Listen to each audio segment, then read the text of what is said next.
Assalamualaikum warahmatullahi wabarakatuh. Perkenalkan, nama saya Nofisya Ambarwati dari Prodi Ilmu Komunikasi. Di sini saya akan memenuhi tugas dari mata kuliah pengantar psikologi, yang mana materi yang akan saya bawakan itu tentang sikap.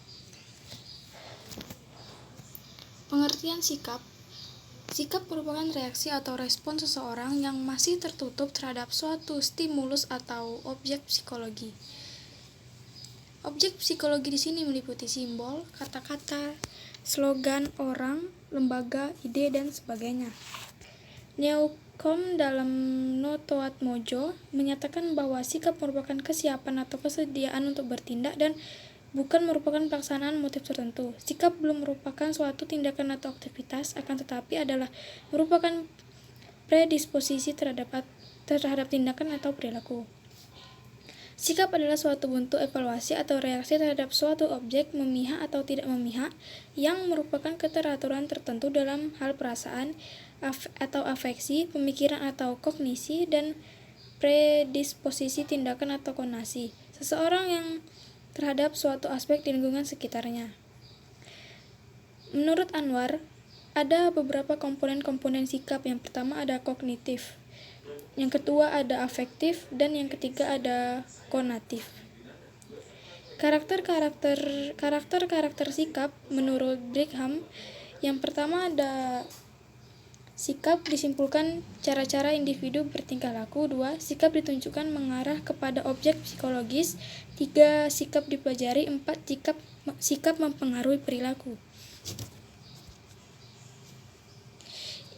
Selanjutnya ada ciri-ciri sikap. Yang pertama,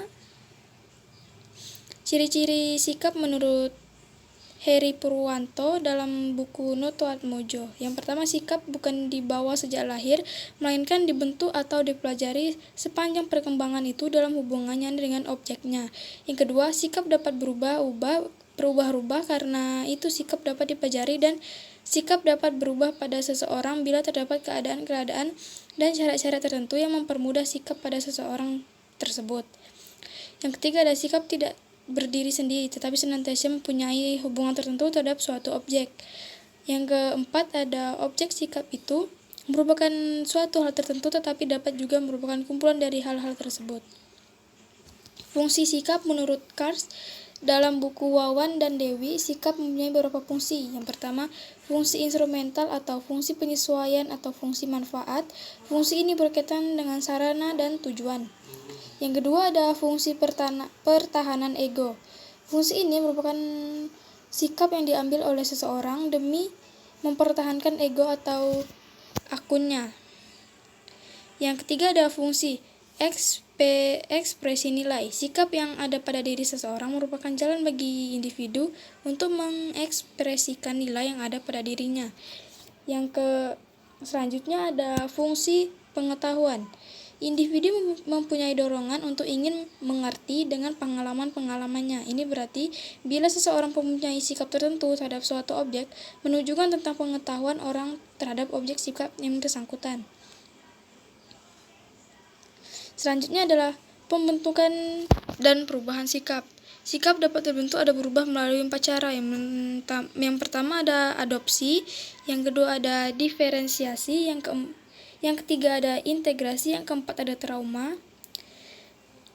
Selanjutnya ada proses pembentukan dan perubahan sikap. Yang pertama, pada dasarnya sikap bukan merupakan suatu pembawaan, melainkan hasil interaksi antara individu dengan lingkungan, sehingga sikap bersifat dinamis. Sesuai yang dinyatakan oleh Sherif bahwa sikap dapat berubah karena kondisi dan pengaruh yang diberikan. Ada beberapa faktor yang mempengaruhi pembentukan sikap. Yang pertama, faktor internal, yaitu cara individu dalam menanggapi dunia luarnya dengan selektif sehingga tidak semua yang datang akan diterima atau ditolak. Faktor genetik dan fisiologik. Faktor ini berperan penting dalam pembentukan sikap melalui kondisi fisiologik. Selanjutnya ada pengalaman pribadi. Untuk dapat menjadi dasar pembentukan sikap, pengalaman pribadi harus meninggalkan kesan yang kuat. Karena itu, sikap akan lebih mudah terbentuk apabila pengalaman pribadi tersebut melibatkan faktor emosional.